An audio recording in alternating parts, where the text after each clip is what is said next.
185milessouth.com. Smash that Patreon button.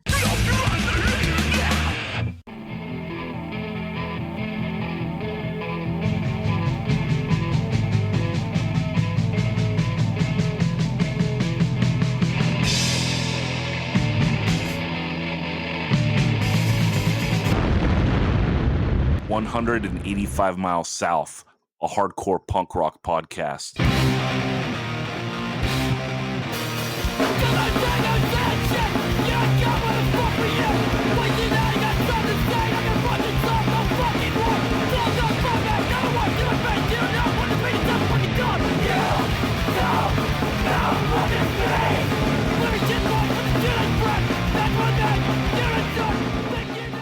What's up, everyone? We are back and talking hardcore. Helping out, he's been on the Patreon before, but it's his first time on the main feed. Not fair to Flair. What's up? It's Kevin Hare. What's up, dude? What's up? Thanks for having me on. Let's get right into it. Before, we did a whole Patreon episode where we just bullshitted for an hour on the shows we went to recently, and I've gone to some pretty good ones, so I wanted to kick it off with that. What have you gone to recently? I've been to a bunch recently, but I'm certainly not going to talk about them all. But some of the good ones. I saw Inmates and Rocky in the Sweden and Destruct 2 days in a row in October. Same bill 2 days in a row? Pretty much the same bill. The opener was different on each one. Yeah. But otherwise, it was the same bill. One was in New York and one was Philly. The New York show was pretty good, but the Philly show was awesome. It was like in an old, like this old bar in West Philly, which is kind of West Philly has a lot of history with the punk scene.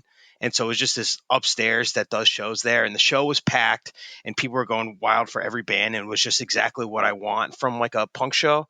I really haven't there haven't been as many good ones like that recently, so it was just so awesome to just like be in a room packed with people. And Rocking to Sweden, I saw them when I was in Japan one time a few years ago, and they were great then, and they're actually like better live this time. They got a new guitarist that has like a 50-foot guitar cord, so they just walk like all over the venue and stuff. It's awesome. In New York for like 10 minutes was just shredding on top of the bar and like went into another room and stuff. It was just so awesome. Oh, that's crazy. Dude, I love that Destruct record from last year. And then that Split from this year is so good. Dude, it's awesome. It's probably the best Destruct songs. Yeah. You know, it's hard because like the first time that you hear a band, like it kind of like resonates with you the most. And like that last record is so clear and the drumming is so good. But yeah, I mean, I got that new one and I jammed it like 4 times in a row. So this one's a little more blown out, right? Which is sick. I'm into it more playing it at home. It sounds better. Hate to be that guy, dude, but sounds better on vinyl, right? Yeah, for sure. But yeah, I'm jealous. I want to see them real bad. I actually emailed them to be on the pod before, and they big leagued me and never got back. So Destruct, you got a lot in the win column, but one little guy in the lose column, huh? What else are you looking at, Kevin? So then, let's see. I saw High Viz play a few weeks ago. Oh yeah. At a venue here with like a barrier, so it was kind of weird. And like for them, the turnout was like, it was a good crowd for them. But they were awesome. They blazed through songs. They only played 2 of the new songs, which I was a little surprised about. But for being it was a big Live Nation venue, so it was a little awkward. But like they sounded awesome, and they just played all the hits, and they played Altitude second, so the vibes were on right away. So they were great. I wasn't sure. I liked it. I liked the new record a good amount. So I wasn't quite sure what they would do, but they only played 2 of the songs from it. Yeah, I was surprised that they played so little from it. I saw that same gig a few weeks ago, and they played the same room that they played the first time they came out here. And yeah, it was even better this time. So like, I think that maybe the crowd wasn't that much bigger, but like the intensity of the crowd reaction was like stronger. So like they seem to be still building momentum and a great set list. So yeah, they deliver. What else you got? And then last week I saw Slant, which ended up being it was their first US show because it was the first day of this tour. Oh, so and sick. The show started at 9:00, and it's at a venue that kind of goes up and down. Like the shows there are not quite as good as they should be. It's kind of like dreary and like it's kind of in the middle of nowhere. It's called Photo Club. and a lot of the punk shows here or there. So the opening bands played, and I came late and I just didn't really pay much attention to them, and I wasn't sure what the vibe would be for Slant. And they started, and as soon as they started playing, the room just exploded, and it was just awesome. Like, it was one of those things. As soon as they started, I kind of got in the vibe of like, like when you kind of feel a little bit more of like intense just because the music is so loud and like you're just like kind of feeling it and involved.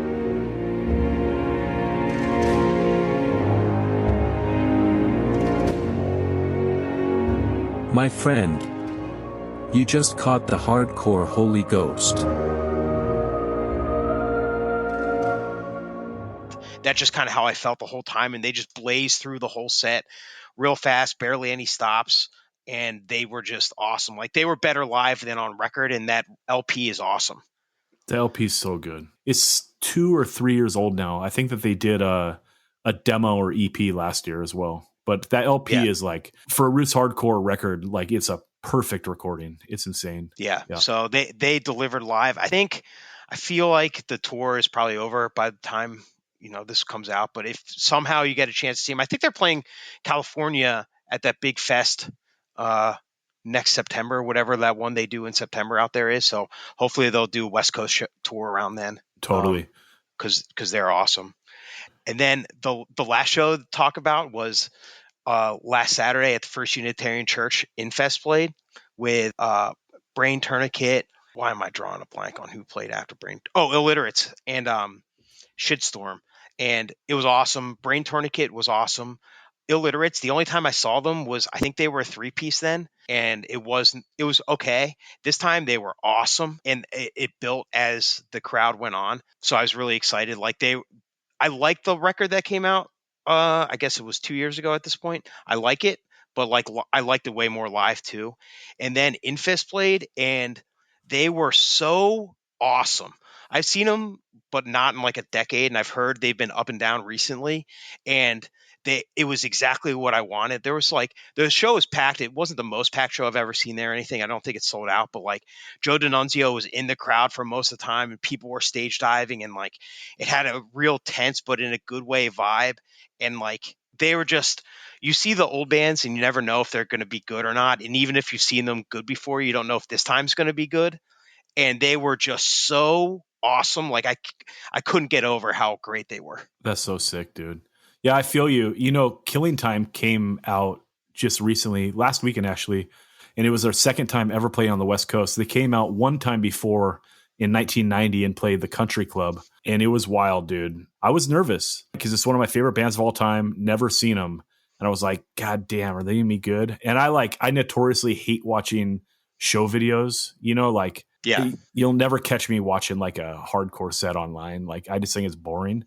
And because like so much of the intensity of a live show like doesn't translate, and so I don't want to watch something and have it kill like that vibe for me. But dude, they delivered so much. Like, it was everything I wanted and more. And all respect to Tsunami, who brought him out, right? Like, Tsunami's drawn that crowd regardless of if they have like a legacy act in main support or not, that they're paying a fair amount of money.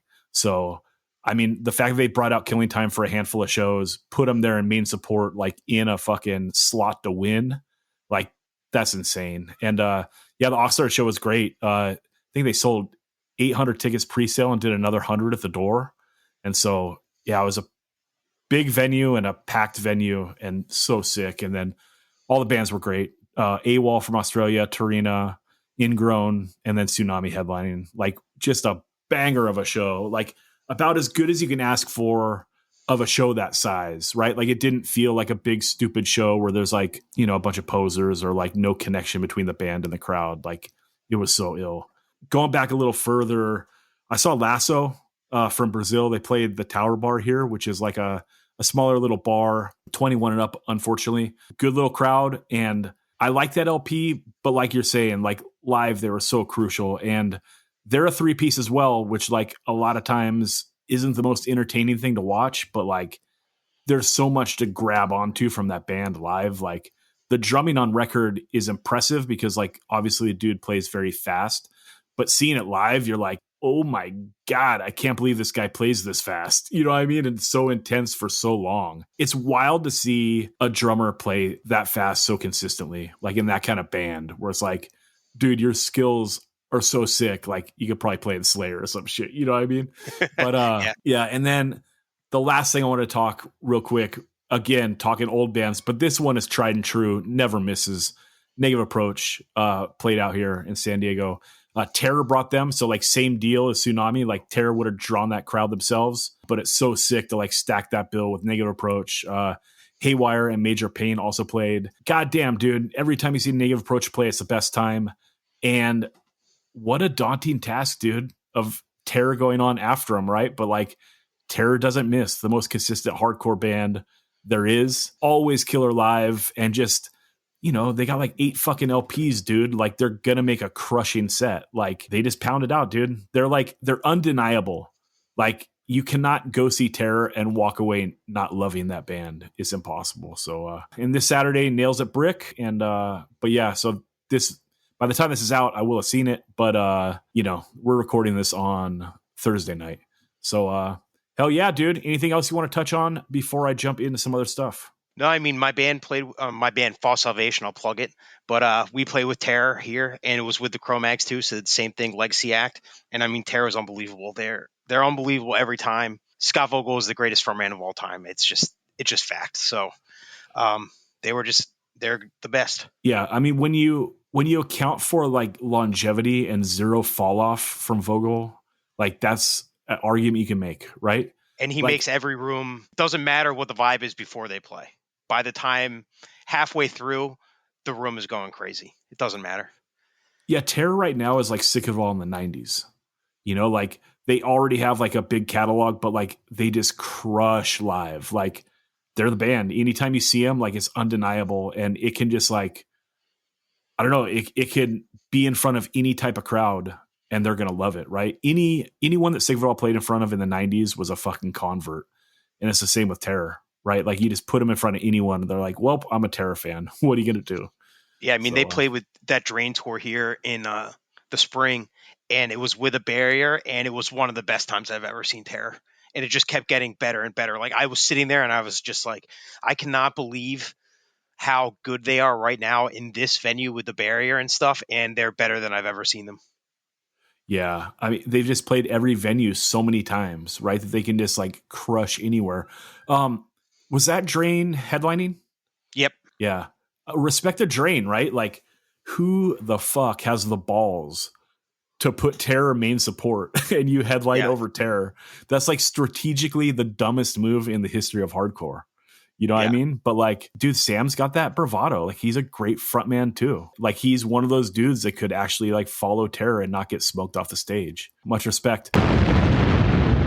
Last week, Bob Wilson and I put up a fanzine we put together for pre-order. It is still available for pre-order, I believe, until either tomorrow or Wednesday. It is called 185 Miles South of Somewhere, and it is over 100 scene reports from over 50 countries across the globe. So a lot of U.S. cities, but also we went out and got a bunch of scene reports from all over, you know, England, Japan, France, all that, but got some wild ones too. You know, we got Serbia, we got Kazakhstan, we got Reunion Island, got a couple in India, we got Nepal. Yeah, you can go to the Instagram. I posted the table of contents online, and we did fix that Milwaukee typo. So it is not Milwaukee, much to Wario's chagrin. There's also a cassette compilation that came along with it. That's 21 bands from 21 countries on cassette. And you can get that at the same spot. It's rebirthrecords.bigcartel.com. And while you're there, don't fuck around. You got to get that False Salvation demo too, right, Kevin? Yes, please. Yeah. Get him out of Bob's room. Handle business, people. Okay. I want to go in and talk some new music, but first off, I think I shouted this out last month, but in the spirit, because, you know, we just put up that zine, I got to shout it out again. That book, Cut and Paste, the American Hardcore Fanzine that was put together by Patrick Kitzel and Busky. Good God, man. Like comparing our zine to that thing, it's like we're the Mulkeys and they're the Road Warriors. You know what I mean? Theirs is full size. It's 336 pages, full color. And like it's a alphabetical like history of American fanzines. Yeah, it's so sick, dude. I wish some of my fanzines were in there, but what are you going to do? You know, volume 2, hit me up, please. Okay, let's see here. Let's get into the new shit. I think I shouted this out last month, but because they're Oxnard, they get 2. Tarina, they put out their 12-inch No Control on Days.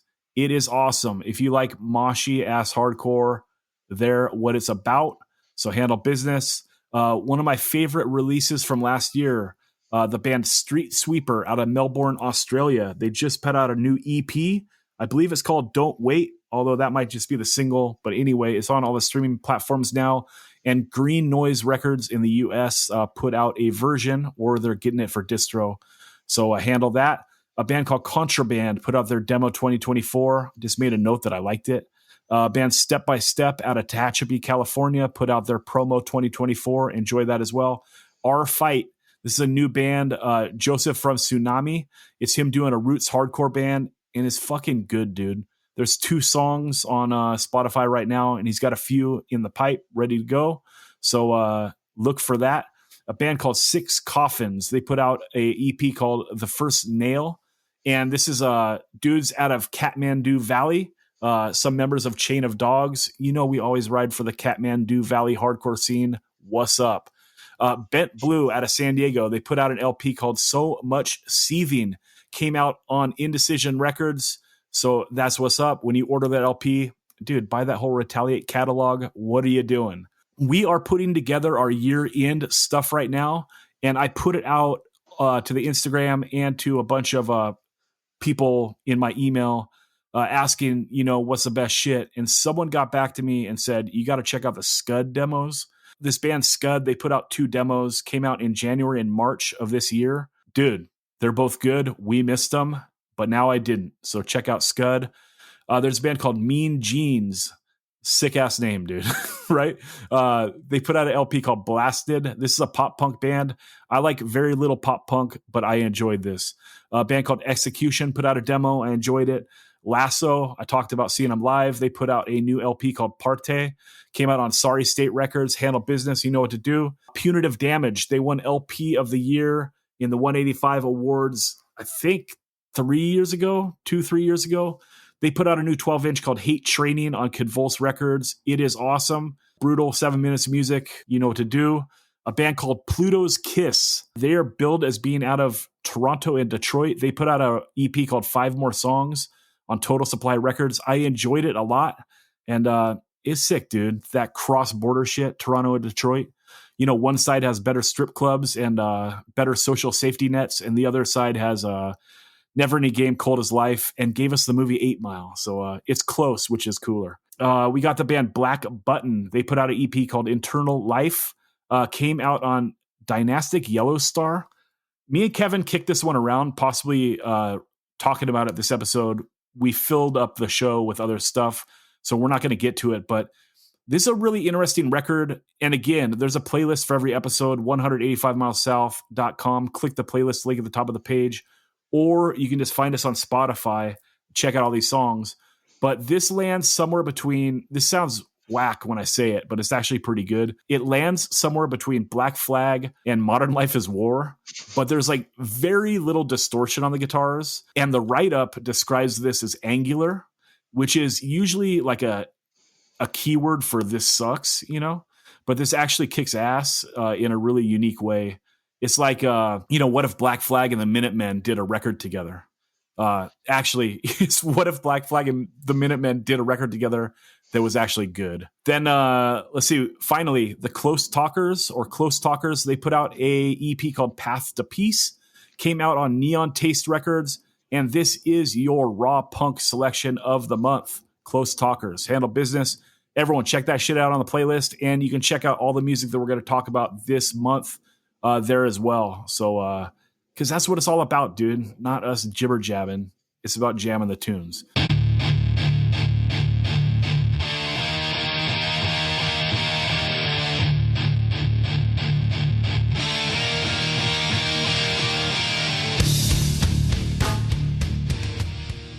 Okay, the first thing I wanted to talk about in a little longer form was a demo from a band called The Next Level. It's titled Demo 2024. It came out on Scheme. Kevin, you said these guys are from the Northeast, but you didn't narrow it down. Is that right? Yeah, I know it's Massachusetts and Connecticut. I think so many bands now come from just the nebulous of New England at this point that it's kind of, it all lumps together in my brain. I'm not even sure where everybody's from at this point. Yeah, Scheme usually doesn't miss, and they definitely didn't miss here. This is 3 songs in 7 minutes, and this recording is just great, right? This is like what you want out of a 2024 recording. Just crisp ass, like record level quality shit on a demo, like grab my attention like that. There's been some spectacular demos this year. Of course, like that No Idols demo is like, they're writing like LP level material on a demo, just coming out the gate with like a perfect recording. And dude, this shit sounds so good. And this drummer is awesome. We talked about Destruct a little bit before and those tom fills that dude always does. No one is as good as that dude. But this guy from the next level, he's like rolling with that vibe. Like his tom fills are so good and they add so much to this music. The singer's got a natural mean voice and it's just straightforward root styled hardcore. It's like what I'm looking for. Yeah, I just dig it. What do you think, Kevin? Yeah, I like this, especially I think when it started, it was kind of, the intro is kind of Bad Brainsy. And then, so I was like, okay, that's kind of the vibe that we're going for. And then as soon as the actual verses started, it was just real driving and fast, almost like Cleveland type of like verses for the, just real hard driving, and the vocals just sounded really, really mean. So I really like that. I like, that's the part of this that I really like, is when it's kind of more straightforward and just really going, and the just the anger of the vocals and everything.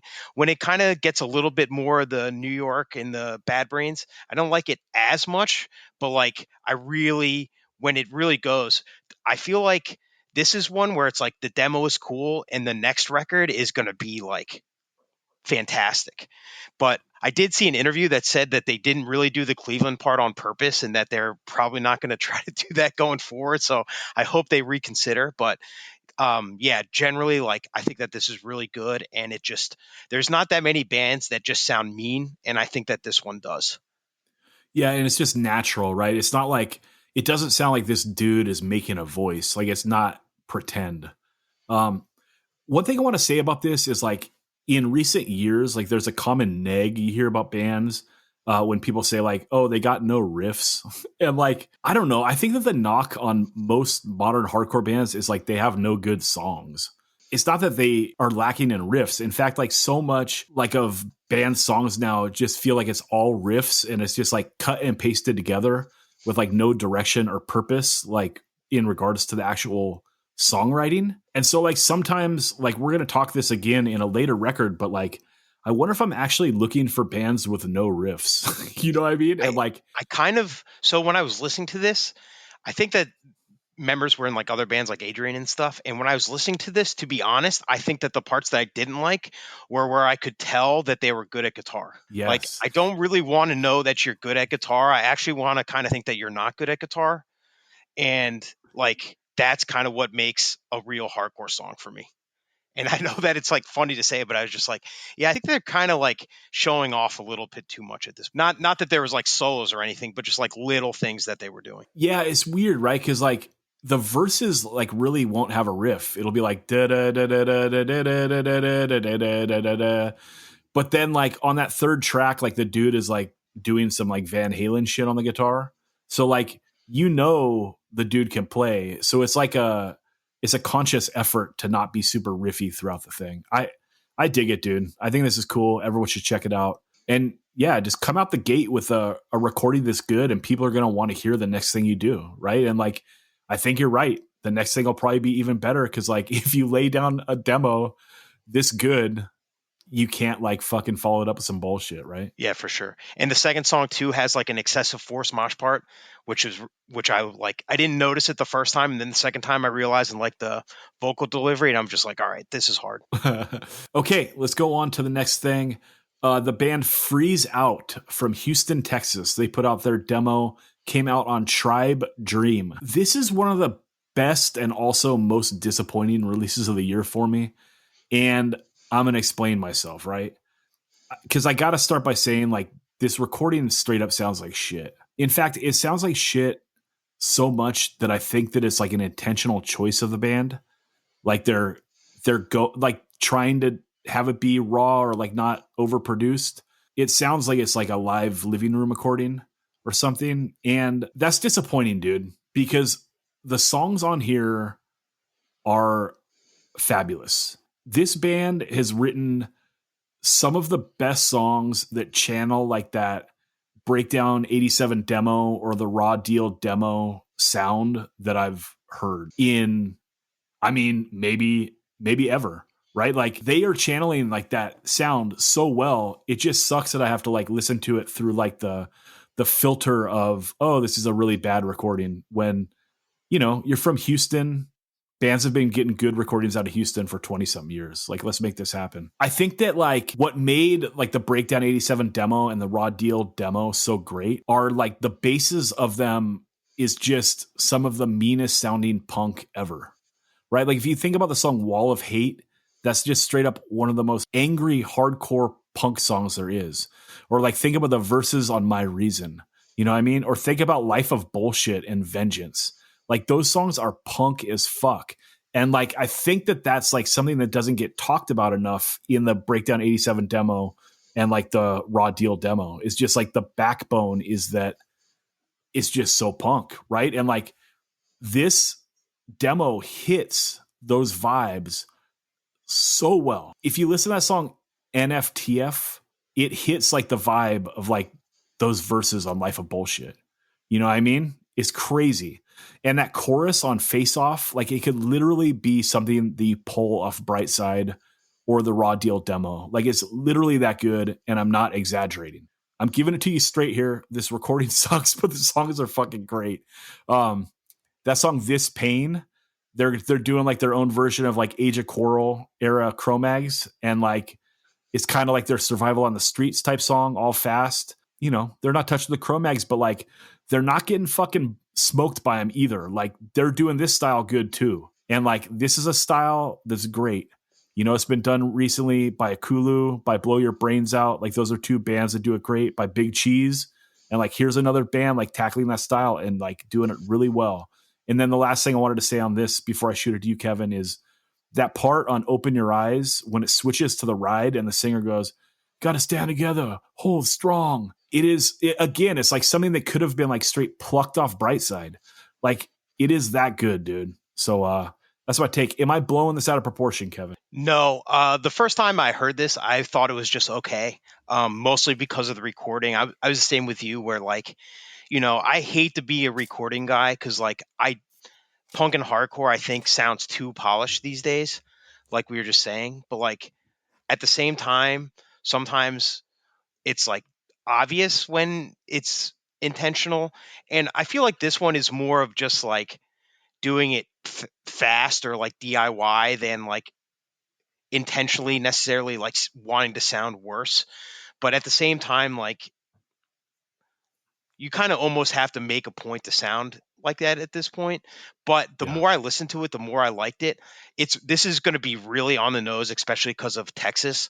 But like a few listens in, it just clicked that this is just reminded me so much of like the Iron Age demo, where of course it does, it's Texas, but it's just same thing like Iron Age, Bitter End. It kind of just continues that legacy. So like obviously this is influenced by all the bands that you talked about, but I think that a lot of it is like trying to sound like a Texas hardcore band, which I really appreciate when bands try to sound like their region. I mean, my band does the same thing. Like we just want to sound like a band from our area.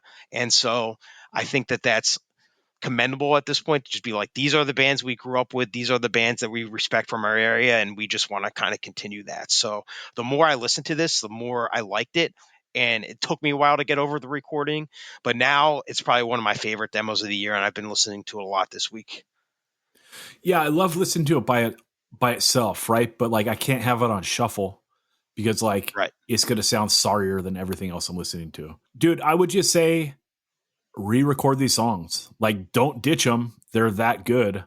just like when you put out an EP, re-record all these, have a couple extra, and that's what's up. Because these Yeah, I songs mean, are fucking fabulous. the first Bitter End 7-inch is just the demo re-recorded, right? So they could Yep. do the same thing. Just their 7-inch could just be this, but record a little better. Yeah, for sure. Let's go on. We are going to talk The Massacred out of Boston. They put out an EP called Death March on Active 8, going from a terrible recording to this one, which is absolutely perfect sounding for modern, like hardcore punk.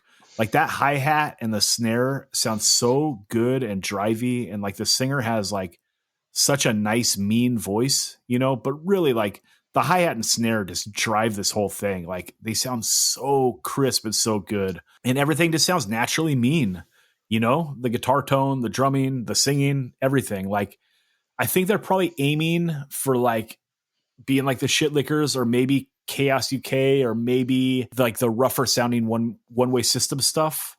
But they end up kind of landing on sounding like Knife Fight, you know, or maybe even 86 Mentality a little bit, which, hey, take my money, dude. Like all day, I'm going to buy that shit and love it. So this is a killer 7-inch, dude. 6 songs of just like pounding hardcore punk. What do you think, Kevin? I love this record. This might be my favorite 7-inch of the year. It's up there. It's just awesome. It's so mean. It fits in perfectly within like the early 2010s new scene Boston stuff. Like, you know, there'd be more hardcore stuff, but then there'd be bands like Blood Crow, Butcher and stuff that were a little bit more punk too. And this fits right there. It's just raging and blasting the whole time. Like Schizophrenic Insanity is one of my favorite songs of the year. I just keep listening to it over and over. It's like, and I'll just be like sitting there and I'll just start thinking the chorus in my head. And then it goes right into the mid-tempo banger right after that with Brain Warfare. So it's just like, this thing is just awesome. Like if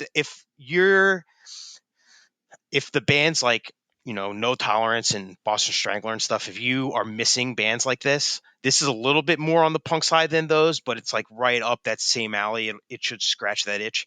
And this just came out a few months ago and just hit streaming. And there's an LP that's coming out.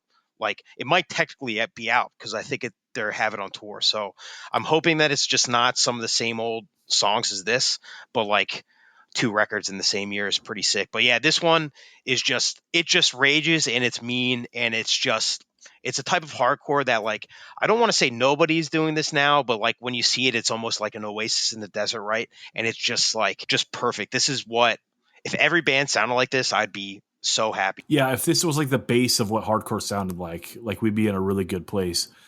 You're right. Like if you like Boston Strangler and No Tolerance, like you should like this, but this might be like one step over, like in the real punk lane that like some people that like the safe hardcore bands don't necessarily want to touch it. Right. And I would just say, if you like truly love something like Boston Strangler and you don't like something like this or want to give it a chance, like you're a poser.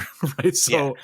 I mean, it's just, you know, a different era, this is kind of all the same type of stuff, right? Like yes. Maybe it's a little bit more, but like everybody's going to the same shows or liking the same general stuff. Yes. And I'm not saying there hasn't always been divides like this, but you know, right now with this type of stuff in hardcore, I feel like there's more of a divide than there have been other points, but like, yep. It's all the same in my brain.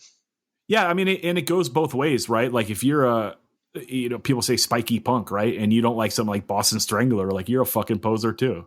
You know what I mean? Right. Like it all comes from the same place, right? And that's like one of the reasons why I love talking like the early 80s so much, is because that was like a time in hardcore when there was like consensus, right? Like everyone liked the same bands. Like if you think about Fear playing Saturday Night Live and how many people like converged on that moment to see Fear play Saturday Night Live, like that's so sick. You have all these different people that like all agree, yeah, dude, Fear, they're fucking sick. You know what I mean? And like that consensus, the further and further you get from the genesis of like this music, like, you know, it evaporates a bit, but like, I don't know, something like this should bring us all together. Like the Massacred from Boston, dude, a band that kicks ass, everyone get into it. You know what I mean? And the thing that makes it so palatable and not just like a band playing like rugged hardcore punk is they write a good chorus, right? Like there are hooks in this. And that's what makes them stand apart. If you listen to this record 2 times in a row, like you're going to know half the choruses. And like, that is good hardcore, right? Like, cause if you think about like what made bands popular in the past, it was like pounding the pavement, playing a lot of shows. Like not everyone in the crowd would buy the records, but if you went and saw a band a couple times, like you could know like half their songs and go sing along and participate. And like that shit is just so sick when a band can hit it like this. What do you think, dude? Dude, I am completely agree with you. I think that one of the things, like, I think that punk and hardcore punk there's a lot of awesome bands right now. Like, it's really good. But one of the issues that I have with it is that a lot of these bands put out records that are really good, but they're not as catchy as they should be. Like, one that comes out that I think about is that Electric Chair LP that came out like last year. And if I listen to that, it's awesome. I love the record, but I don't really like remember any of it when I listen to it, which is like, this type of music, if you have good choruses, like the one I go back to is the Government Warning LP, No Moderation, which is like one of my favorite records ever. And the whole thing is catchy and vocal hooks and stuff the whole time, but it's so hard and like fast and great. And it's just like, that's just a thing that I feel like isn't as important now for these type of bands. And that when you get something like this, like I said, Schizophrenic Insanity, like just keep saying that over and over. And it's just the two words of the title over and over, but it's so catchy how they do it. It's just awesome. Well, I think that part of that is there's a risk when you write a chorus, right? Like you're literally putting yourself out there. You're writing a hook. Like in a way you're writing like a fucking, I don't know, like a pop rock song, right? It's like a harder version of that. But like someone could be like, oh, I don't like that. You know what I mean? Where if you just write a mean song that kicks ass, it's very hard for someone to be like, yeah, the song sucked. But like, there's also like nothing super, super special about it, which is going to sit with someone and make them want to go back to it. Right. Like, I don't know. That's what I think on that. It's like, if you can do it, put yourself out there, try to write some choruses and, knock it out of the park. Listen to this and see how it's done. Okay.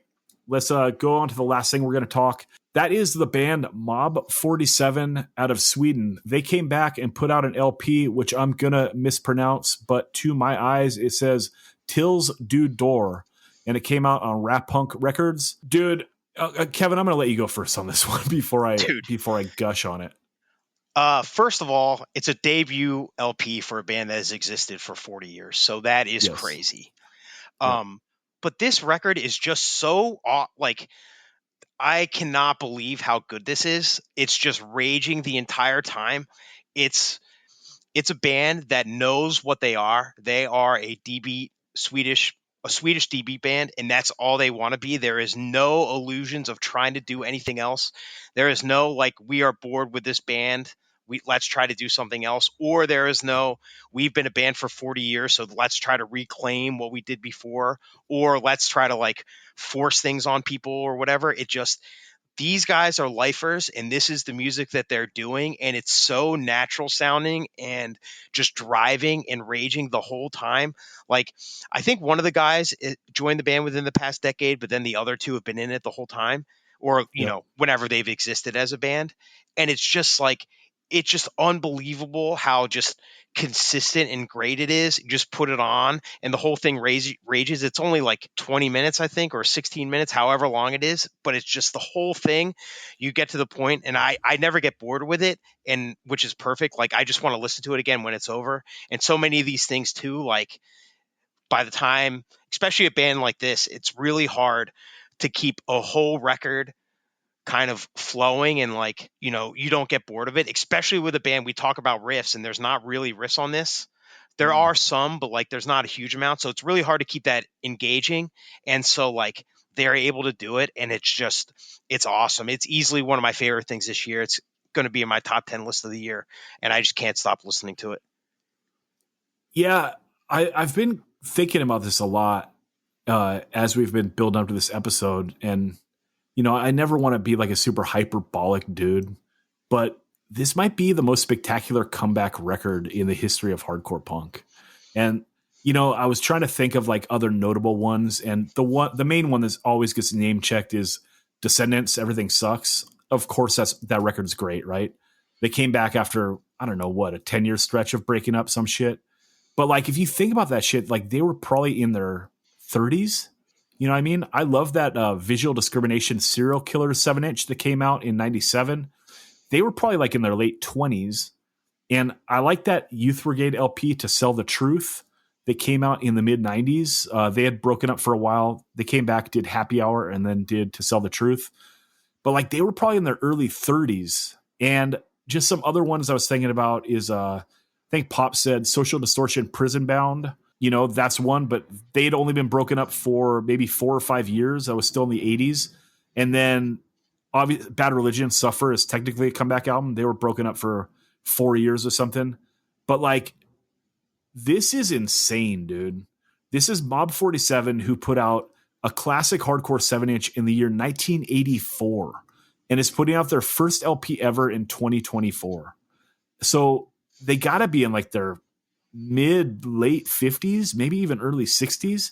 And like Kevin said, the singer / guitarist and the drummer are OG, at least according to our Swedish correspondent Staffan. So just a brief little run up to this. They do that 7-inch in 84. They did a comeback 7-inch in 2008, which is wild, right? That's a 24-year gap. And now they pop up like that much later, 16 years later, and do this LP. That's a full LP, and it's better than the 2008 record. 16 songs in 20 minutes. And holy shit, dude, this thing just rips the whole way through. My main takeaway is just how inspirational this record is, right? Like, given their age, that they just like got in a room and they're like, let's just write a fucking shit ton of gnarly ass songs. You know what I mean? Like, I can almost picture myself in the room. I can just imagine being in the room when they're writing this thing. I can just imagine being in the room when they're writing this thing. I can just imagine being in the room when they're writing this thing. All right, okay. What do you want to do for the first song? Let's just get crazy.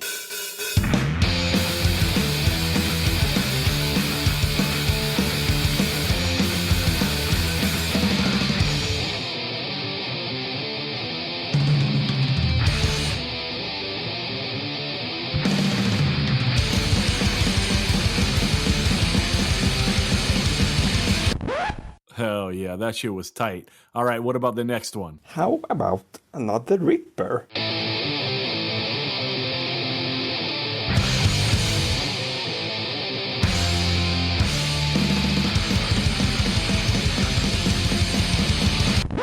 All right, man, what do you want to do about the next song? Let's keep the heat up. Another fast one.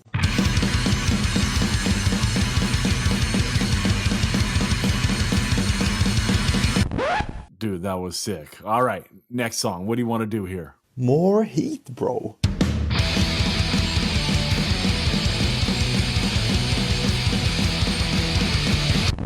Man, this shit is brutal. What do you want to do next? Time for a mid-tempo banger, perhaps.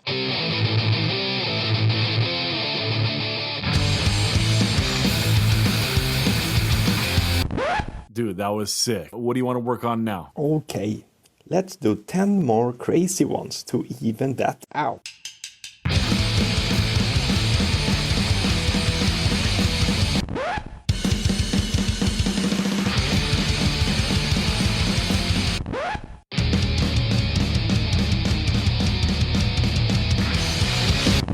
Dude, I think we got like almost a whole record. Let's work on the final song of the record. We got to end strong. What are you thinking? Let's start mellow. Oh, that's a good idea, man. Then get crazy.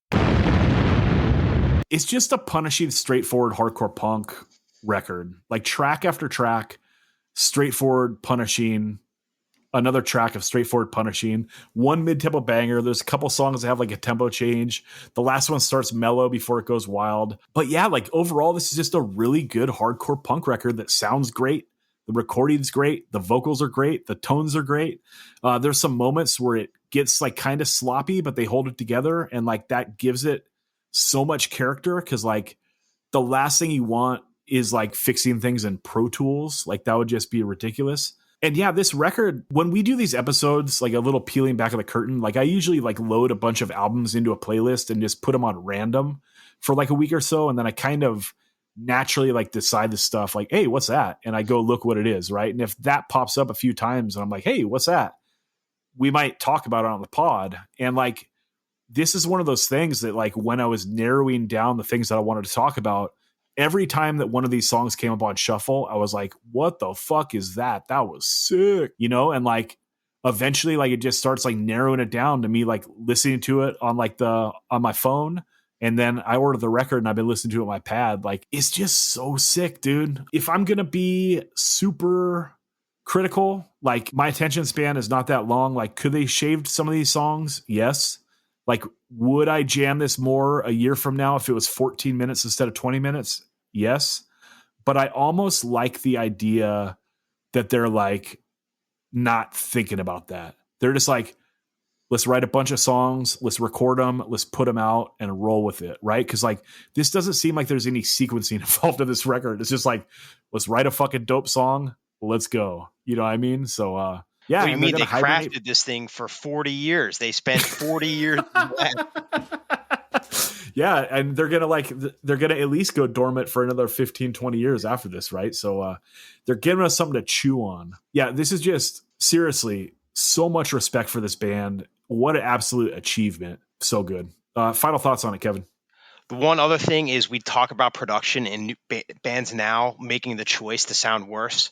But here we are, a band that did sound worse when they were a band, and they're making the decision to like do a modern production, and it sounds awesome. So like, they didn't necessarily overextend the production, but I don't think you really notice it in any direction. And that's honestly the best compliment that I think that I can give something. Yeah, it's like right in the pocket, dude. It's not overproduced. It's not underproduced. It's just fucking awesome, dude.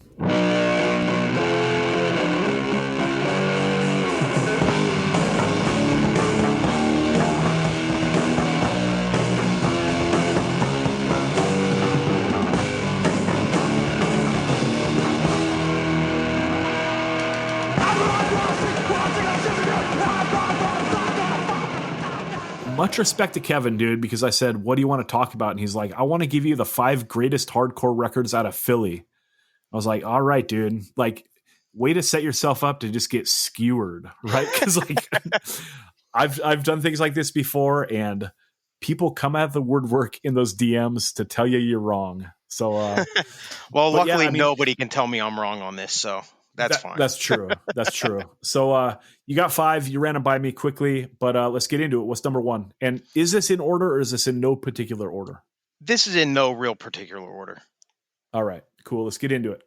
So the first one that I gave you was the Wide Eye 7-inch, and I'm not going to lie. This isn't necessarily like my favorite thing ever. I've listened to plenty of other records more than this, but like, this is the Philadelphia record from the 80s.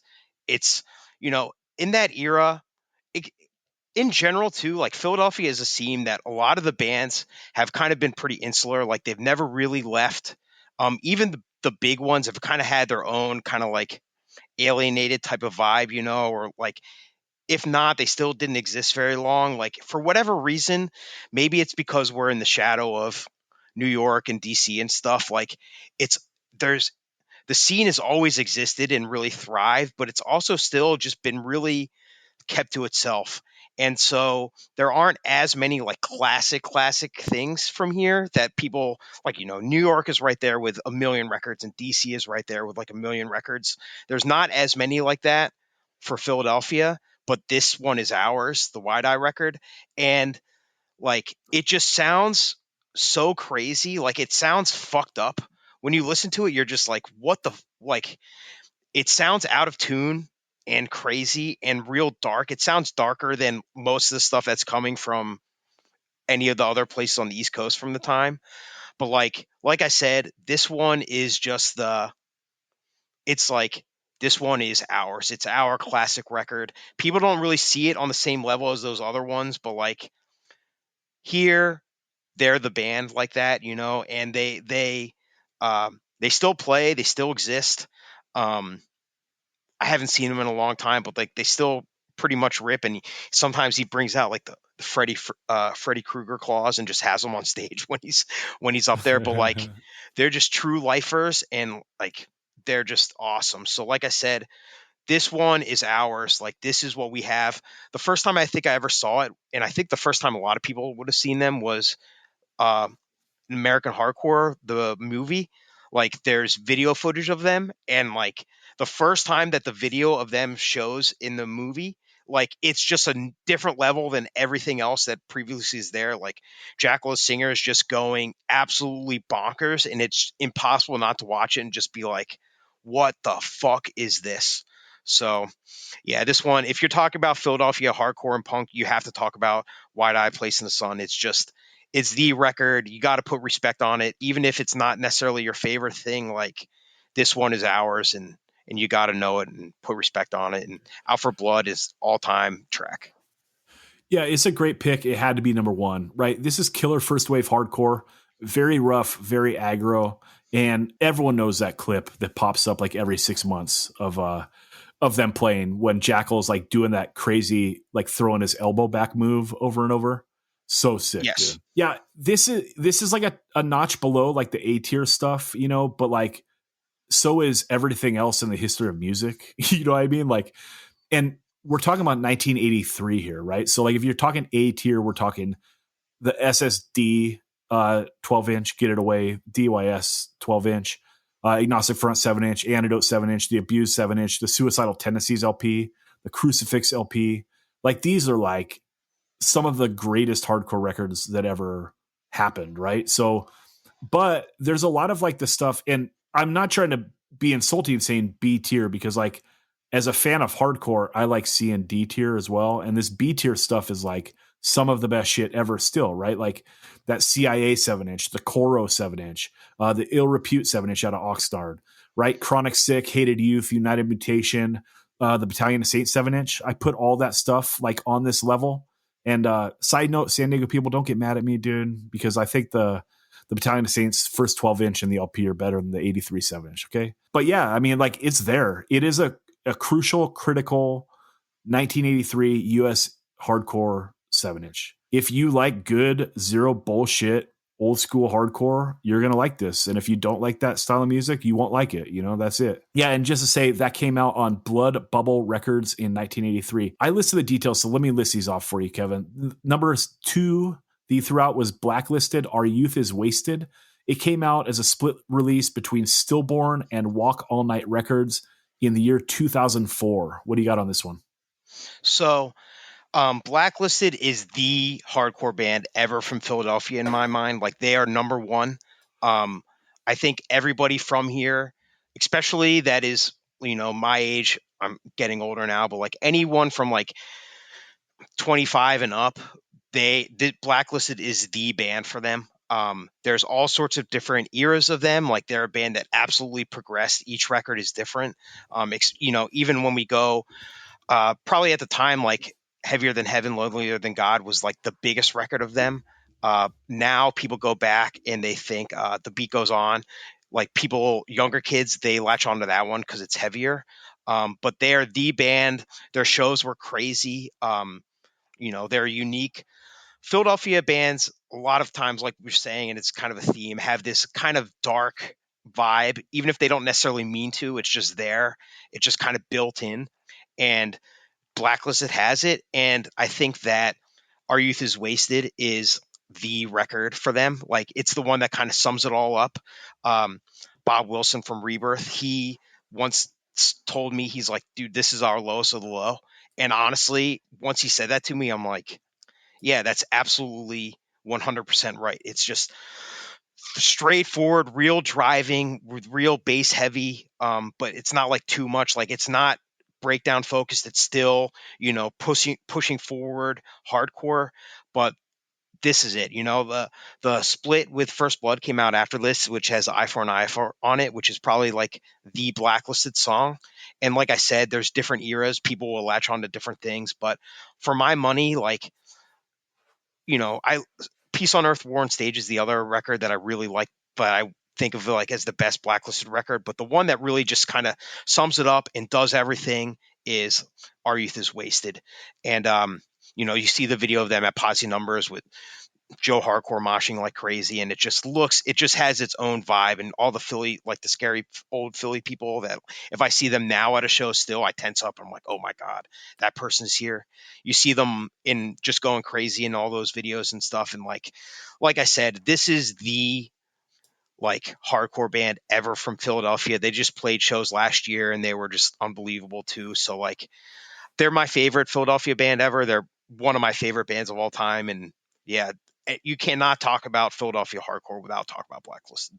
Yeah, this is their best straight up hardcore record for sure. And The Lowest of Low is like a good call out kind of, because like that record exists like, you know, right after like the AN thing, and like and also coming right off Hold It Down. You know what I mean? And if you think about this record, like it kind of exists in that world. Like it's like part AN and part Madball.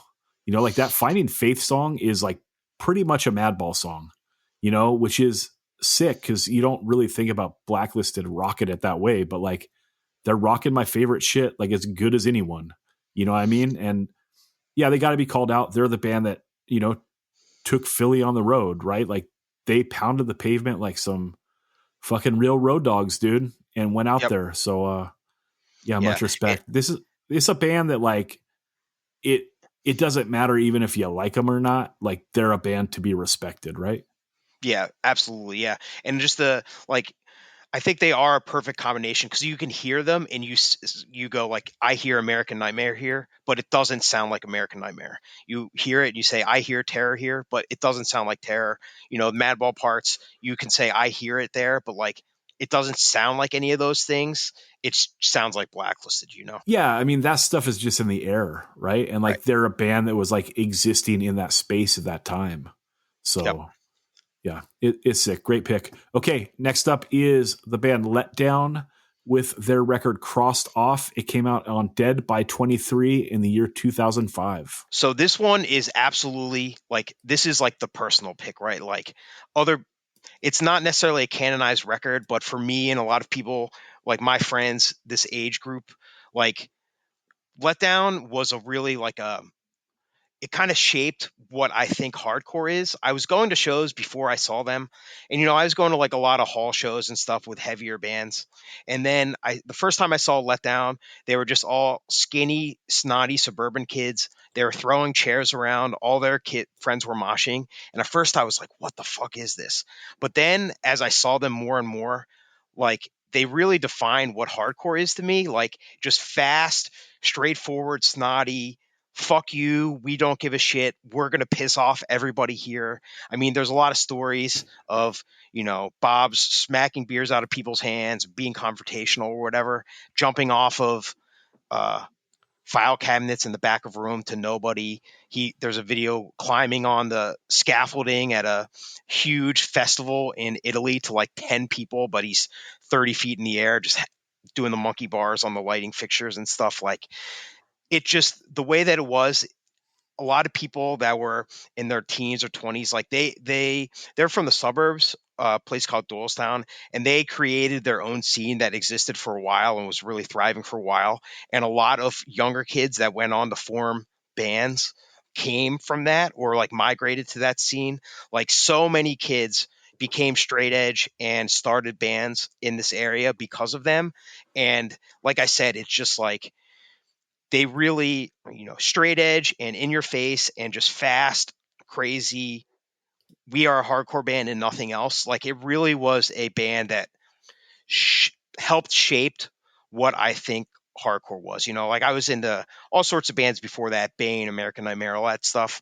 But then I see them and I was just like, this is something different, but this is just pure hardcore. It's nothing else. And it's just it's like, it's one of my favorite records ever. When I look back and I think about like the shows, they're some of my favorite things that I ever saw. So it's just like a band that's kind of lost the time, even in the area, like now, because Bob and some of the other members went on to do Mother Mercy next, who they went for it and they did a lot. And, you know, there's been a lot of other stuff since, but Letdown for the people that were there was really important. And for me, like they just kind of changed how I perceive everything. Yeah, I think this is really good. And it walks the line kind of between like the Youth Crew revival stuff of the late 90s, but also like with that like more angry USHC like 1982, 1983 stuff. So like a blending of those two things. Most importantly, like the brevity is there, right? No songs over a minute 30. And yeah, it's crucial 4 songs, all short, in and out, no filler. I really enjoyed this. Right when they came out, I remember they hopped on a show and they just played this all the way through. And the only time they stopped was to flip the record over after the second song. So sick. So sick. Yeah. Okay, number 4, Ink and Dagger, Drive This 7-inch Wooden Stake Through My Philadelphia Heart, came out on Initial Records in the year 1997. Yeah. So actually the CD of this has the Love Is Dead 7-inch that came out before this on it as well. So you count that in there. I mean, when I was a kid, that's what I had. So it's hard not to include them together, but technically they're 7-inch, they're separate. But Ink and Dagger is another band. It is a very Philadelphia thing. Like, it's hard to even explain to somebody. They were a band that dressed up like vampires, but like in the almost the cheapest way possible, and they made their own props and stuff, but they do it in a way that to me does not come off as cheesy at all. It just comes off as natural and dark, and there's a lot of stories of them. They're a really fabled band, especially here, of just all the hijinks, and the singer Sean McCabe, he passed away early, so he's kind of this legendary figure. And it's just, you say angular, it's kind of angular, but it's in a sick way. It's like, it's 90s hardcore, but then there's post-hardcore with it, and like a little emo stuff there too. It just kind of exists and all that in between of all of that. But then, like I said, they're a band that is pretty universal here. Like, everybody likes them. That Blacklisted at those shows last year, they covered the song Full Circle, and the whole room exploded. People, like younger kids, older kids, people that I didn't know, like Ink and Dagger, everybody was like, fuck yeah. And tons of people were moshing.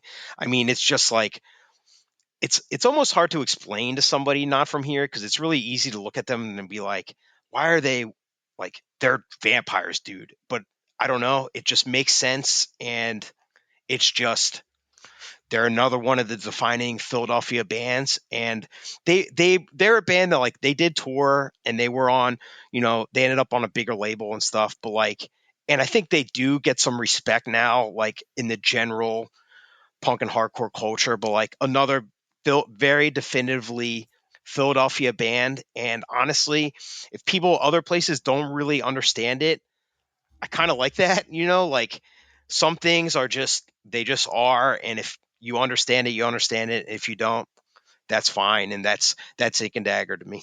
Well, there was one year that we did a Super 7, and I believe it got picked twice. So I think Dan and Clevo both love this. I can't remember specifically who it was.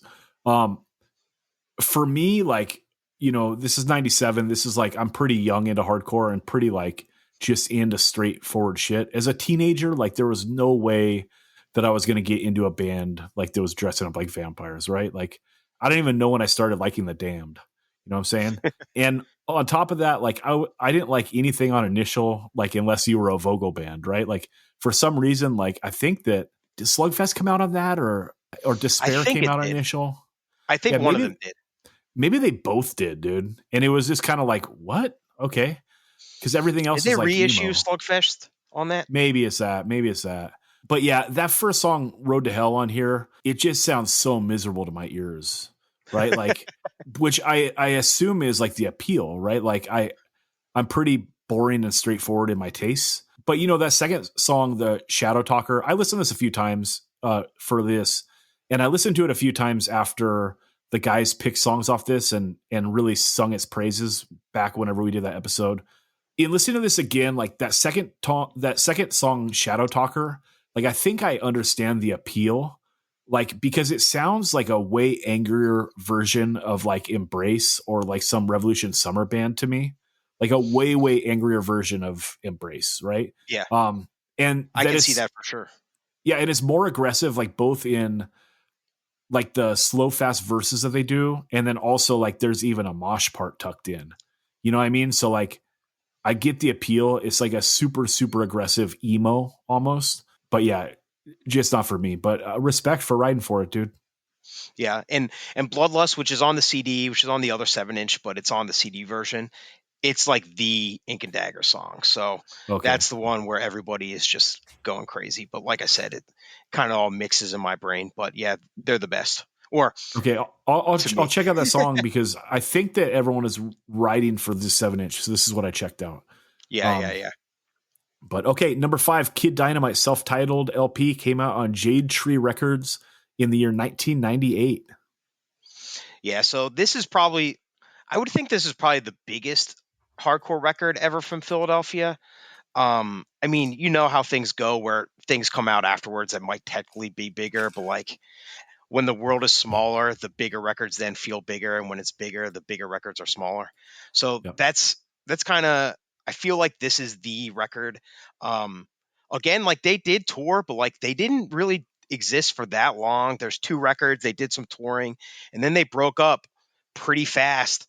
And when I was really getting in the shows, which was 2004, was when they were doing reunions. So like this came out in 98 and they were reuniting 6 years later. So yeah, like this really fits the spot of like, it's melodic, it's a melodic hardcore record, but it's fast and ripping the whole time. Like it's not, there's not like the slow, like, I mean, there are some slower mid-tempo songs, but it's not like trying to be too melodic or too singy. Like it's just, we are a fast hardcore band that has some singing and some melodic parts, and it's really like, I go back and forth whether I like this or Lifetime more. Like it kind of just depends on my day, but like those are the 2 like definitive melodic hardcore bands to me, like off the top of my head. And this one is just better than ever. You know, like Fuck You Turn is one of the best songs ever from here, I think, but like every song on here is great.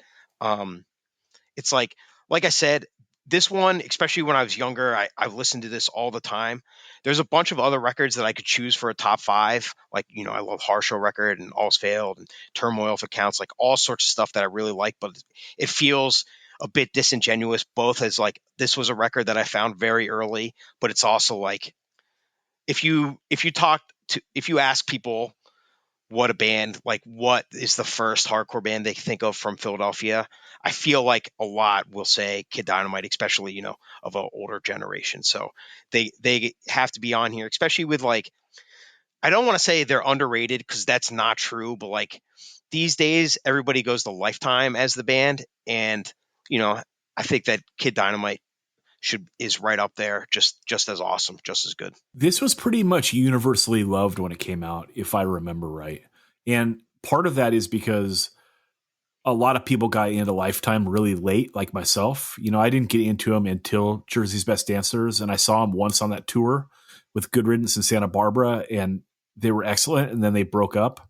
And I think that, like, you know, they were gaining steam, like they were gaining popularity, and a lot of that brushed off onto Kid Dynamite. And then, you know, Kid Dynamite came out, and like Lifetime is soaked in melody, and it's really pop punk. You know, people say it's melodic hardcore or whatever, but like Ari's voice is like very snotty pop punk, and all the songs are very melodic. Like, and this Kid Dynamite, like they're playing much more aggressive music, you know? And I think that at that time, like I was so like narrow-minded in what I liked. Like I was like, I don't know, I was 18. I was a fucking dumbass. And like, because I liked Lifetime and wanted them to be back, I had like a bias against this band and like didn't get into them. I remember listening to the CD a bunch when it came out, and I never loved it, dude. I did like the second one more, but like this band, That's kind of a hot take. with me. Is it? Yeah. I mean, the second one is good too, but the first one I feel like is the record. Yes, I agree. And from that time, like I'm telling you, like people loved this thing. And for whatever reason, it didn't connect with me. Although it's like one of those things like, you know, I never loved the Death by Stereo records. You know what I mean? And like people loved those first records, and seeing them at Showcase Theater at that time, it was some of the crazy shit ever. And like you'd watch them, and I'd just be like, dude, this is one of the greatest bands I've ever seen in my life. You know what I mean? It's like the band is firing on all levels, from being like great live, being insane at their instruments, and the crowd is going ape shit. And just the records didn't connect with me for whatever reason. And I always thought like this blows because I'm going to get into this stuff like as soon as they break up or whatever, you know what I mean? But like, I don't know. Yeah, I think this is a great pick. And dude, we don't got to agree on everything. I don't think this is a bad pick or anything. It never connected with me. I don't know why. Listen, like I said, to me, I feel like Philadelphia bands are just Philadelphia bands. You know what I mean? Like, I want other people to know them and like them, and I want to spread the word. That's why I suggested this. But at the same time, like, I understand that it's just a city in an area that is very, like I said, it's very insular. It just is what it is, you know? I think you're overcorrecting here a bit. Like, this band is straight up loved, dude. Yeah, Just because yeah.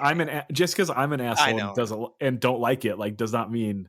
But that it's the just a common general thing I consensus- think of as well, you know? Yeah. No, I feel you. You have a little bit of an underdog complex. Imagine being from Oxnard, dude. That's why we ride so hard. You know what I mean? Philadelphia got an underdog complex. I mean, that is a stone cold fact. Yeah, for sure. Well, much respect. All right, Kevin, anything else you want to touch on before we get out of here? No, I mean, like I said, I just love Philadelphia hardcore. Glad to talk about it. I got a band called False Salvation. We are from Philadelphia, and we try to sound like a band from here. Demos out on Rebirth Records, so check that one out. I'm taking it back to the old school, cause I'm an old fool. I'm taking it back to the old school, cause I'm an old fool. Yo, what's up, motherfuckers? Old school. All right, I am joined by Nancy Barile. What's going on, Nancy? Just hanging out here in cold Boston. Yeah, the weather is turning. I every day I go ride my bike and I think this might be the last day I get to wear my tank top until next summer. I think so. Yeah. When did you get into punk, and what was the first album or band that you really connected with?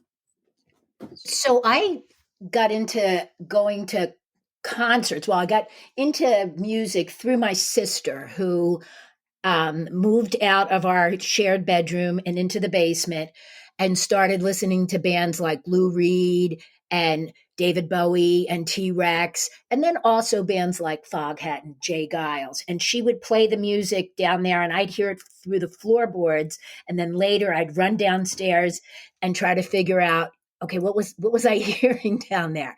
And I realized pretty quickly that, Bowie, T-Rex, Lou Reed, I loved, the Foghat, Jay Giles stuff, not so much. So that's how I got introduced to music. And when I was 15, I attended my first live performance, which was Rod Stewart and Susie Quattro. And so seeing a woman up there playing bass and kicking ass was really empowering and exciting to me. Then I just fell in love with live music, and I just started going to concerts all the time, every week. And I worked at McDonald's, so I'd have enough money to buy tickets and outfits to wear to those concerts. And I just started seeing everyone, and I was still kind of forming my taste. As far as punk went, I'd say the first punk shows I saw were Patti Smith in 1976 and Iggy Pop and the Ramones and Blondie and bands like that. They sort of launched and became something that was at that time just starting to be called punk. And then I bought Punk Magazine and discovered new bands, and I had a punk rock pen pal and discovered new bands, and I was off and running. And of all that stuff, like, what are you connecting with the most in like that first wave of punk? In that first wave of punk, absolutely those three bands that I mentioned. Patti Smith, because she was a strong woman. She was really different. She was poetic. If she said she was reading a certain author, I ran out and got the book. She was fearless. So she was a huge influence. And the same with Blondie and Debbie Harry. But it was really Iggy that put me over the edge, I think. I became a huge Iggy Pop fan and went back and got the Stooges records after that, which I loved. I was just telling Al how much my mother hated them at the time. It wasn't quite what she wanted to hear 24 hours a day. But Iggy was really good, and the Ramones as well. So I would say those four artists were really paving my way in that world. And then the Clash. And then once the Clash came on, boom, they were a game changer. And then how did you see the scene change, like moving out of that first wave of punk, but before hardcore, like kind of that in between phase, you know, when like the hardcore punk stuff starts popping up, like the Misfits, Black Flag, all Right. the early California stuff like that. How do you We feel about like that transition? I used to, we used to go see the Misfits play in New York. And they at the time were unpopular, if you can believe that. They really only played out on Halloween, but I love them. They sort of remind me of, growing up on Alice Cooper and Kiss. So I really liked the Misfits. So they were definitely around during that period of time. I would say I noticed things shift to hardcore 1981 when I saw Black Flag at City Gardens. That's when I started to notice, hey, there's something different going on here that is a subgenre of punk. And for some reason, I just really gravitated to it. I don't really know why. It's energy, it's physicality, it's anger, it's craziness, chaoticness. I don't know what it was, but I loved hardcore. And then it just seemed like every weekend in 1981 I would go and buy SOA record or Minor Threat. SSD came out in 82 and TSOL was around and all those great bands. It was, MDC was another huge influence. It's just crazy for me to think that you could go to New York to Irving Plaza and see Minor Threat, SSD, and MDC play a show, or even our own Buff Hall show, which was Minor Threat, SSD, Agnostic Front, Crib Death, and Flag of Democracy. That was just another night, and we were really lucky. It was a lot of fun. Yeah, we jumped forward a little bit though, because what I want to know is like, when do you start? You're transitioning out of like maybe the bigger like concerts or bigger club shows. When do you start going to like the smaller shows, like going to see bands at small clubs? Right. So I'm still underage at this time, and those bands were playing mostly in places like the Hot Club or Omnis in Philadelphia. And so I'm sneaking in. I had fake ID and things like that, and I'm seeing those bands. But it was really when all ages shows started happening at City Gardens and then we started doing our own at the Elk Center. That's when I think I really started getting into it became more personal.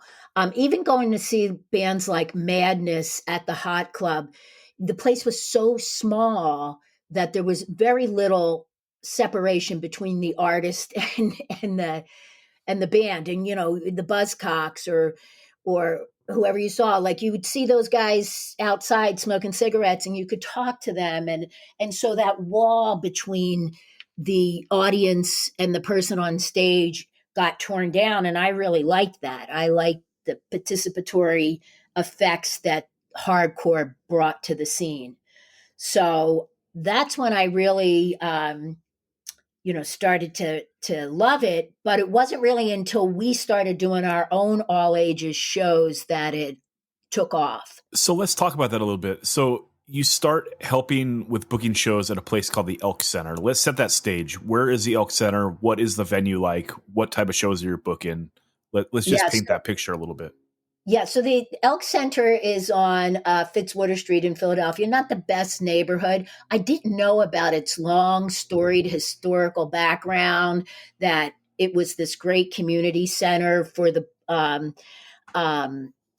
elks black elks that could not get into the white organizations. And they did boxing matches and they did concerts. And I didn't know anything about that. But what I did know is that a group of kids called the Swingers, which was my friend Ginny and some other people, they did a show with Bauhaus at the Elk Center that was all ages. And again, there weren't a lot of all ages shows at the time. So I went, and I remember walking in there and hearing Bauhaus in this dark cave-like place with big windows, and it was really cool. So when I started managing the Sadistic Exploits, we wanted to do our own all ages shows. And we remembered this show from the Elks, and it was like 1981. And we decided we were going to do a punk festival, an all ages punk festival with just 4 local Philly bands. And we didn't know what we were doing. There was no blueprint for shows back then. We just made cool flyers and we literally pasted them everywhere in Philadelphia and suburbs. And so I bet if you went in Philly today, and you could probably find an old Punk Fest flyer wheat pasted to something that's still there, because we just hit everywhere. And we weren't sure that people were going to come, because we thought we sort of knew the 50 or so punks in Philadelphia. So that night when we opened the doors and we looked down and there was a line around the block, it was so cool. It was so thrilling, and it felt like such a great accomplishment. And I remember at the end of the night, the band asked me to come up on stage and thank everybody. And I hadn't never even talked into a microphone before. It was really a great feeling. And it made us see that we could take control of our own musical experiences, so to speak. We didn't have to be of age. We didn't have to counter to some promoter. We could just do it ourselves. And so that's what we started doing. Yeah, that sadistic exploit 7-inch is kind of notable because it's 1982, and Anarchy for Freedom came out on Freedom Records. That's early, and it's good. What was like a sadistic exploits show like if they played like a random ass show in 81 or 82 in Philadelphia? What's the crowd like? They were great because everyone at the time in Philadelphia is a really cohesive, supportive community. So if you did a show, people came out for it. And there were a lot of people that came out and supported Sadistic Exploits. They had a really great fan base, a lot of young people, a lot of young kids. A lot of women came to shows back then in Philadelphia. It was a very inclusive environment that I look back now and I see how lucky we were. But it was always packed, we always, people were anxious to see local bands in Philly, and they were supportive of each other.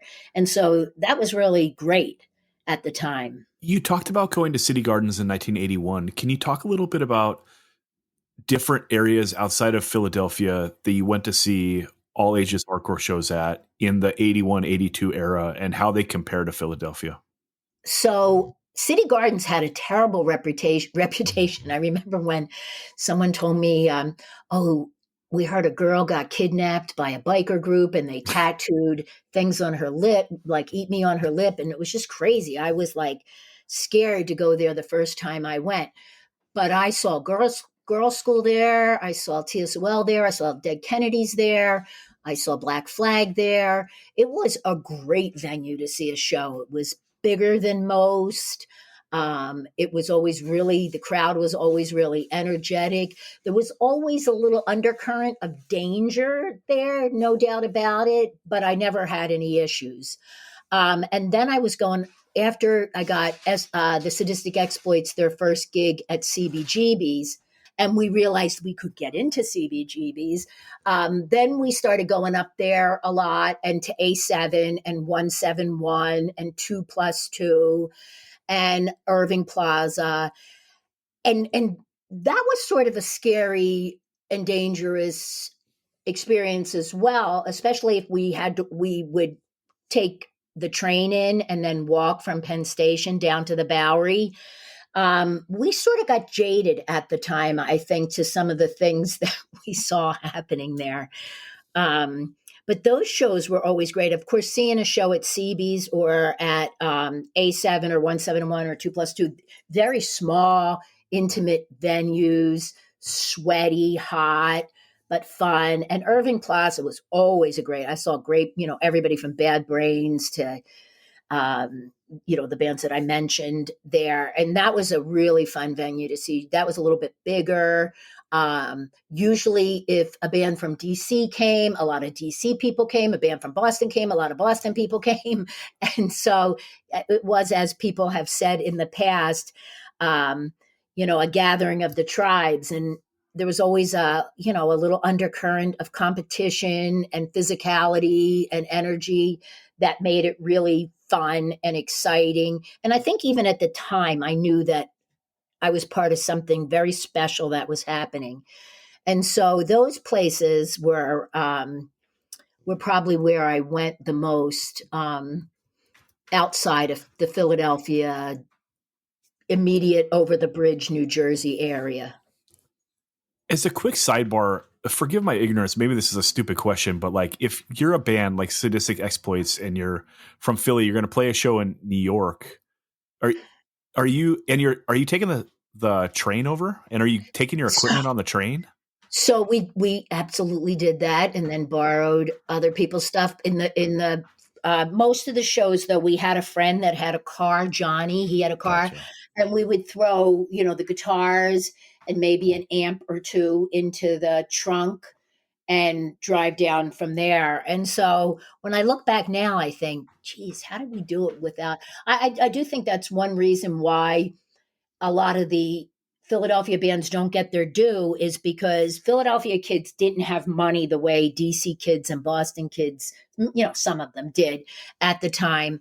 And so they didn't get to tour, and they didn't have vans and things like that and money to make records. And so we were lucky that we were able to get up to New York and play as much as we did at the time. So it was really fun. I loved going to New York. And then again, as once the Exploits played there, then if we heard the Bad Brains were playing at CB or Irving Plaza or some other great band, then we would take the train and go down. So it was really fun. If you're comfortable doing this, like, is it possible for you to kind of like stereotype those scenes? Like, what was DC like? What was Boston like? What was New York like? And what was Philly like in 81? Like, is New York all drugged out wild men? Is DC like straightforward but angsty, like angry boys? You know what I'm saying? Like, can you stereotype those scenes? I mean, I missed out on the kind of the New York City, New York Dolls, Max's Kansas City. Sure. Era. I missed out on that. So by the time I'm going to CB, it's 16-year-old Jimmy G, John Watson, who was the first singer of Agnostic Front, Chris Cherokee, who played with Cause for Alarm, Harley, who was a tiny little kid at the time. It was youthful, I guess, is the main thing that I would say. It was, young women like Linda, and then in later years, it continued with people like Alexa and Stephanie and people like that. But it was youthful. That's what I would say. That's how I would stereotype New York. And New York kids were tough, like Philly kids. They were scrappy, and they didn't take a lot of crap either. But this idea that there were all these schisms between, between New York and Boston and DC, I never saw them. There was always competitiveness, but there wasn't this mythology that sprang up that I know became true in much later years. It was fun, and the bands were welcome. Boston was tough, kind of scary looking when you first saw them, because a lot of the guys in the Boston crew, so to speak, were big and muscular, and they were skaters, and so they were a little intimidating until you got to know them. The DC kids, I met DC kids the first time at the SOA Black Flag show in Kensington at the Starlight Ballroom, which I talk about in the book. It turned out to be a huge, huge riot. And during that riot, the DC kids did not, it was locals. Locals came in and attacked the punks. And it was bad. It was really bad. I'm surprised people didn't die, but the DC kids didn't differentiate between the Philly punks and the local kids. And I took a punch in the face from a DC kid. So I didn't like DC for, 6 months until we got Minor Threat to play Buff Hall. And that's when I started to like those, like those guys. So I kind of felt like DC at that, that was a bad first impression for me of DC kids. But then that changed pretty in a few months after I got to know those guys. And they're seeing, and again, one of the things that I liked about both Boston, or I should say Boston, New York, and DC was that there were strong women involved too. And so for Boston, I met people like Angie and Katie, the cleaning lady, and Mary. And in DC, there were women like Cynthia Conley that were involved. And so it always felt sisterly too. And I liked that as well. So those three scenes were really impactful to my experiences. You alluded to it a bit, but why is it that you think Philly bands have always been kind of isolated and never have completely broken out of that immediate area? Yeah, I'm going to say money, because they didn't have money to buy vans to travel all over and tour. The bands that were the biggest were the ones that toured because people got to see them. And just recently, somebody said to me that they got to see Why Die play in California. And I think it was Why Die first time ever playing California, and people were blown away by them even today, like all these years later. But they didn't have the wherewithal to buy a van and tour, and people didn't have a lot of money to make records. And so we were lucky because Philadelphia was an absolute spot that every band stopped at and played. So we got to see all the cool bands and do shows with them. And so that was great. But the Philly bands themselves, until maybe Ruin, I don't think a lot of the Philly bands got to tour much outside of New Jersey and New York.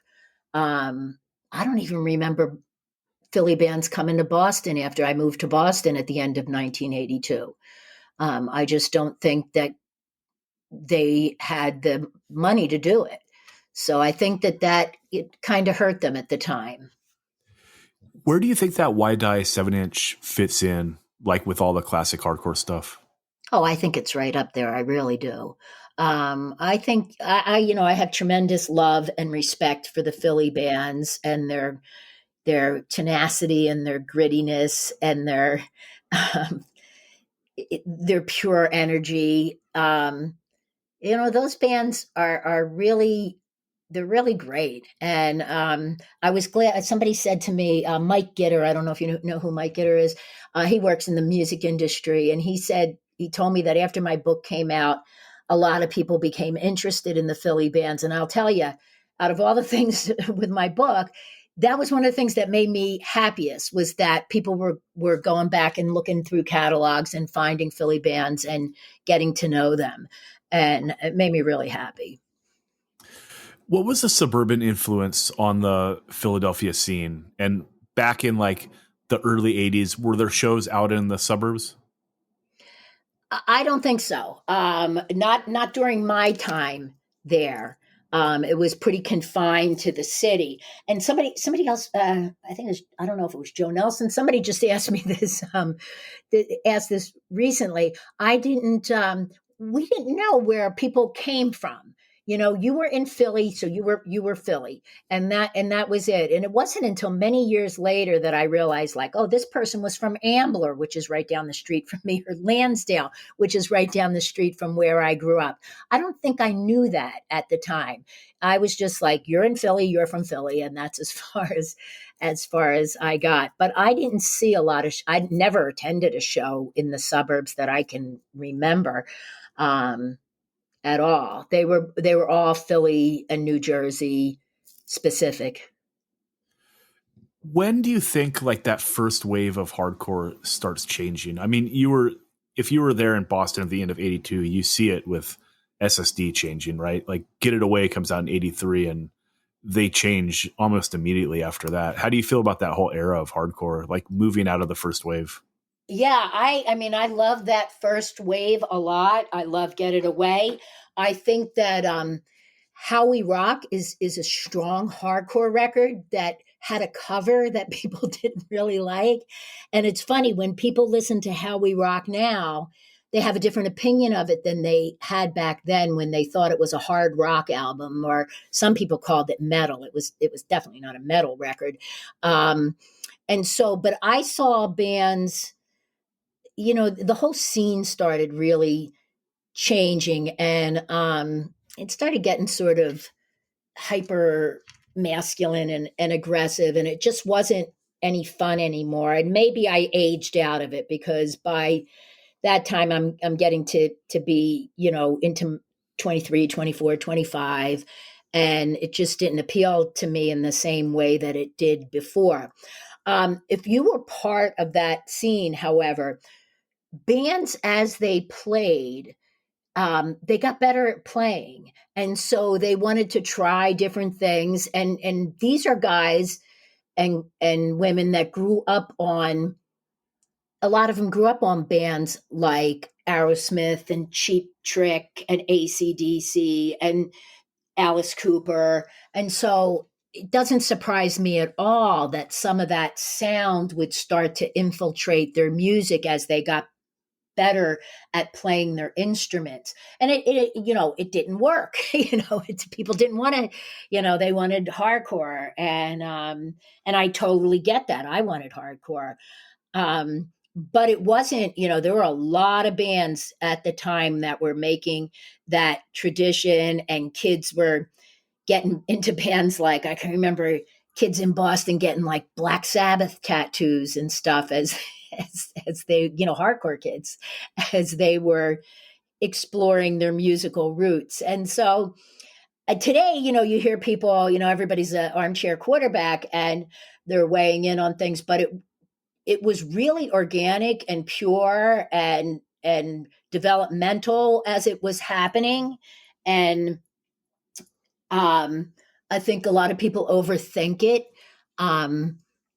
But to me, I was kind of out of it by 1985. And I thought, hardcore was sort of over then. And all the bands I loved broke up, and I didn't like any of the new ones. And so I kind of just went on my way, and wasn't really excited about another band until 1988 when Guns N' Roses came out. So that was just my experience. So Yeah, two things. I think How We Rock kind of gets unfairly lumped in with Break It Up, and so people think of those two as like a monolith, and they just think everything after Get It Away is Break It Up. Right. But on the other thing you're talking about, Stephen Blush, who did the American Hardcore book, like famously said hardcore died in 86. And, you're kind of saying the same thing in a way, but you're obviously a very smart person, and you've written a book that's like very retrospective and good. Like, can you realize like that's your experience, right? Exactly. Well, Yeah, I never say that it's, it's the definitive, hardcore's dead, and I'm, but hardcore exists today, right. I But you're saying like the first wave is like dying it died or transitioning. Yeah, it absolutely died for me. I was no longer interested in it. I didn't like the bands. I didn't like the hypermasculinity. I didn't like the hyperaggression. When we were coming up and went to shows, our dangers were from police and locals. They were never from each other. And so that was a real turnoff to me in the upcoming scene. So it just, I think hardcore is a youth movement. And when you're 25, you're not a youth anymore. And so I was very willing to step aside and let the youth have it. And do with it what they wanted to do with their own interpretations and everything. I'm not the this was my experience and how I felt about it. But maybe a hill that I'll die on is that I don't think any bands really ever could match bands like the Bad Brains and Minor Threat. And at that time when it was new and it was fresh and it was crazy, those bands, I think you could put them up against any hardcore band that came after and they'd still rule. They're just amazing. I still listen to that music. People always ask me, "Oh, do you listen to hardcore today?" No, I'm still listening to old hardcore. Right. But Minor Threat and Bad Brains are like maybe the two best ever, right? Yes. But if you're thinking about everything else that comes out in that era, there are other. Yeah, I'm thinking of TSOL and the Dead Kennedys and Black Flag and SSD and Bad Religion and JFA and all those bands, MDC, Effigies, Marginal Man. All those bands just so incredibly great. And I'm not, can't forget the British bands like Discharge and who so great, and GBH. To me, and it's probably the way I grew up, they're always going to be special to me and they're always going to be better. And I'm in all those hardcore groups on Facebook and it's like, who's better, this band or that band? Like, I don't care.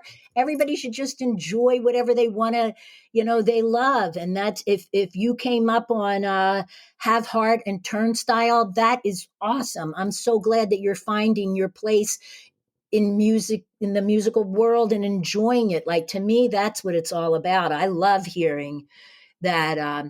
We were supposed to go to the last Have Heart show in Boston, but Al was sick. And Jamie and Chris from SSD ended up going. And I watched some of the videos from that night. Man, you can't deny the energy and the power of that room and that band when it was happening. It just, it's makes me really thrilled that it's continued. But now you're going a little too far for me. All I'm doing is I'm just arguing for 1986. You're arguing for 1986. All right. It just, it would depend on like what band, you were talking about. Yeah. The Uniform Choice LP and the Cro-Mags, Age of Quarrel. Yeah. Well, I mean, everybody loves those records, right? Everyone loves them.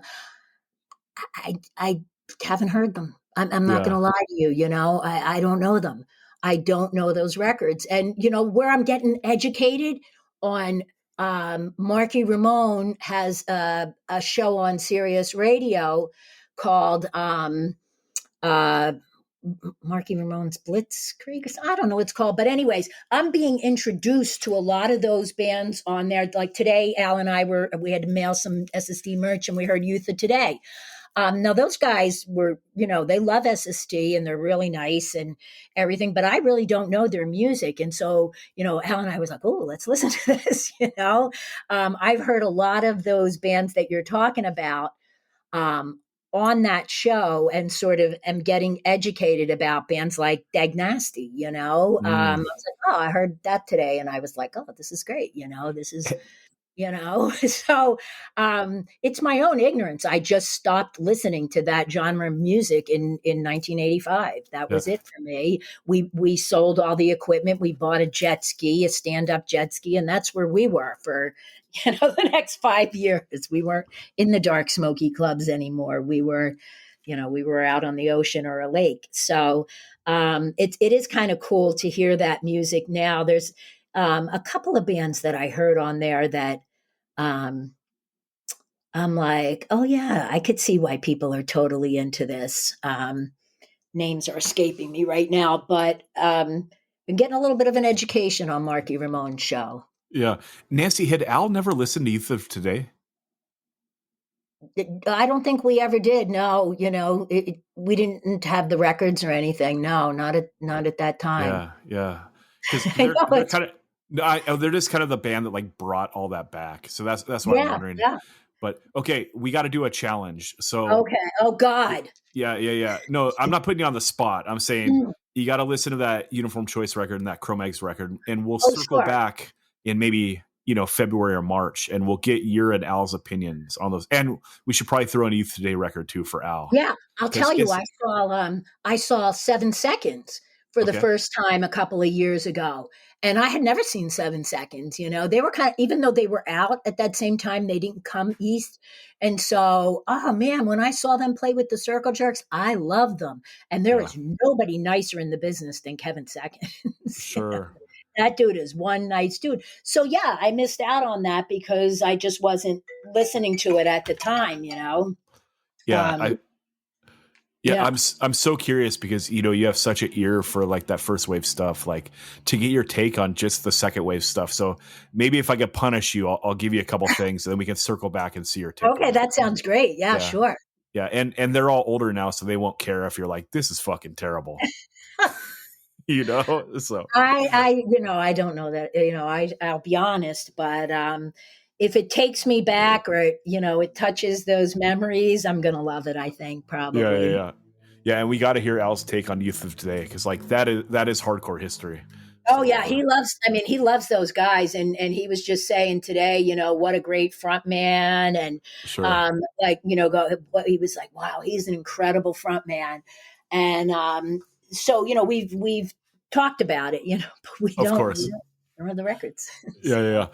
Hey, everyone, it's Nancy Barile. She put out a book called "I'm Not Holding Your Coat: My Bruises and All Memoir of Punk Rock Rebellion."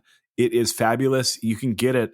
Find it at an indie store, but if you're too lazy, it's on Amazon. So handle business. Nancy, anything else you want to say before we get out of here? No, thanks for having me. It's I always like talking about this stuff, and I could talk about it for hours. So it's fun. It's fun, and I always learn something new. So thank you so much for taking the time. You betcha.